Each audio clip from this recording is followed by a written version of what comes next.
India অ্যালায়েন্সের সবাইকে নিয়ে আমরা এই যে ভোট লুট হলো তার বিরুদ্ধে লড়ব।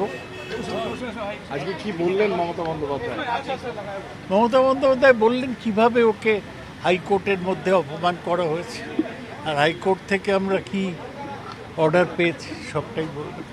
আগামীতে লোকসভায় কিভাবে সব এমপিরা মিলে কি কোনো যৌথভাবে কিছু করবে? করবো সেটা সব কংগ্রেসের সঙ্গে হ্যাঁ সবার সাথে নিয়েই হবে। সবার সাথে নিয়ে হবে। কোনো কি মিটিং হবে কি দিল্লিতে? না, এখনো কোনো মিটিং ঠিক হয়নি। ওরা সবাই যোগাযোগ করছে ওর সাথে।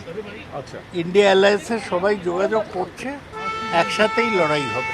আচ্ছা এ তো ভোট লুট হয়েছে, আর ভোটের পর 10 জন মারা গেছে, 2500 পার্টি অফিস র্যানস্যাক্ট হয়েছে, 100 সিট আমাদের মতে লুট হয়েছে। একটা ফ্যাক্ট ফাইন্ডিং কমিটিও তৈরি করা হয়েছে, কে আছেন ফ্যাক্টরিং কমিটিতে? তো আগেই অ্যানাউন্স করেছে, রিপিট করব না।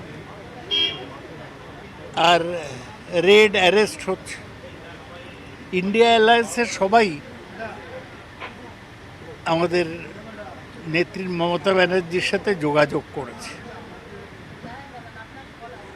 আমাদের বিশ্বাস যে দেশের লোকও প্রোটেস্ট চায়। আমরা প্রোটেস্ট করব এই ভোট লুটের বিরুদ্ধে।